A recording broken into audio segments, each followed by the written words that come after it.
Well, we come back again once more to Gurnall. You'll remember we're at that part where he's dealing with the peace, the gospel of peace. And last week we began a two-part section where he deals with giving exhortations to those who already have peace with God. And he gave 6 exhortations. We dealt with the first and longest 3 last week. Do not make peace with sin.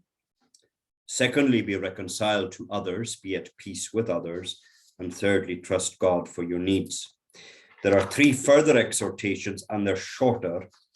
So I will deal pretty briefly really this evening with these other sections, and that'll bring us to the end of this part of this consideration of peace.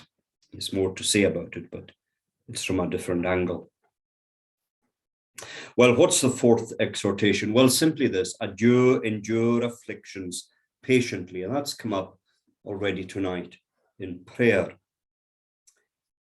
Do not be disappointed, says Gurnall, when God allows a cross or affliction rather, to come into your life.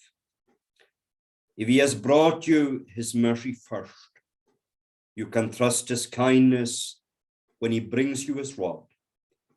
You have the sugar of his grace to sweeten the bitterest cup. He comments on the occasion when Samuel came to Bethlehem, and you remember the elders of the town were quite perturbed at his coming. Comest thou peaceably? And he said peaceably, 1 Samuel 16. Thus, if some heavy affliction settles upon the believer for a time, it might make him afraid until he knows why it has come. Now, if you have made peace with him, really that fear is over.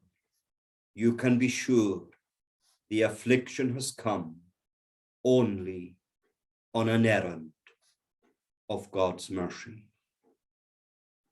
Christian, what can ever separate you from the joy of peace with God? Are you afraid of men's anger? Maybe you have many enemies and mighty ones at that. Let them express all the rage they can. Is God among them or not?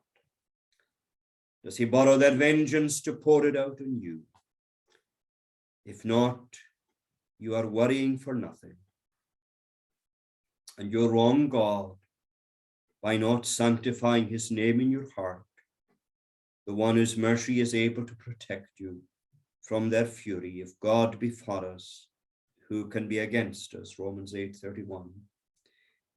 Even if it comes to this, that they surround you, there is no more need to fear them than wispy straws in the wind. But you wrong yourself as well. As long as you stay underneath such a paralyzing fear of men's passions, you can never taste the true sweetness of God's love. Maybe you're poor and sick and in trouble. Will God's reconciling mercy keep you from whispering discontent against him? Will it stop you casting envious glances towards others?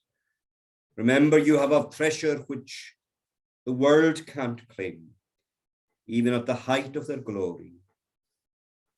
I might be poor and sick, the believer can say, but because of God's mercy, I have his peace. If this world is taken thoughtfully, it will change everything.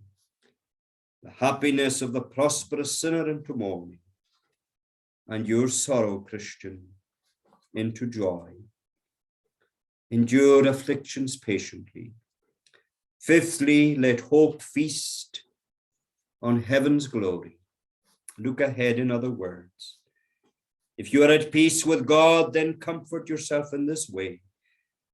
Now on earth it will not be long until you celebrate his love in heaven with him. Whom he justified, them he also glorified. Romans 8 again. Now, before you think this news is too good to be true, here's an encouragement for you. Heaven's glorified saints are made up of justified sinners. There is no more of one than the other. Are you justified by faith? Then rejoice with your fellow saints in the hope of the glory of God. It lies before you, and every day brings you closer, and nothing can keep you back from getting there, not even your own sins. And that's perhaps what you fear the most. But the one who paid the full price at your conversion will find mercy in his heart to pass by the petty debts which Satan's subtlety and your own weakness have charged against you. You were an enemy when God cancelled the first debt, but now you are his friend. And God guarantees he will provide for your latter obligations because he does not intend to lose his first expenditure. That's a nice way of putting it, isn't it? He guarantees that he will provide for your latter obligations because he will not lose his first expenditure. Christ died to make enemies of God become friends with him, and he now lives to bring us together with him in heaven. Romans 8:5-10, reconciled and saved by his life. Paul was saying, can you believe God has taken people who were enemies into a place of peace and favor?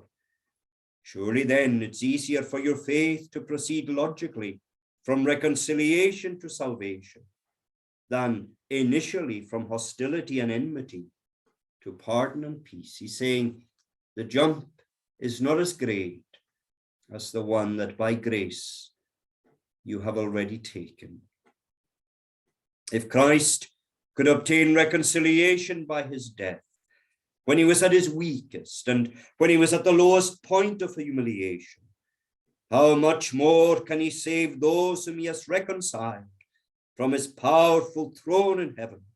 Oh, he uses the keys of hell and death to open and shut as he places, all for the favor of a believer.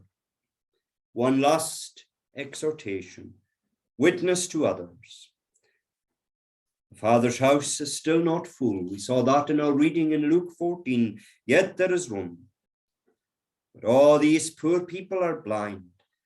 They think no more of the torment coming on them than the sheep wonders why the butcher is sharpening his knife just before the moment of slaughter. And the more unmerciful sinners are to their own souls, the more you need to show compassion towards them. Go and invite everyone you see to God's house. Taste and see that God is good, and he has space all for them all. Further, God threatens those who prevent sinners from making peace with him by flattering them with a false peace, called strengthening the hands of the wicked. Oh, a doctor is never angry with someone who brings patients to his door, because through the cure, his dedication and skill will be publicized. And that's a great design that Christ had, that the world may believe that God had sent him. John 17:21. His aim in gathering in souls by the grace of the gospel is to take out a people from the heap of sinners for his name, a peculiar people to whom he will show mercy and by whom his glorious name shall be exalted. Well, that is the final of these 6 exhortations. If we're spared, when we come back to this in a couple of weeks, he will speak more about peace of conscience and what it is and how it operates. Well, we trust the Lord to bless these thoughts to us this evening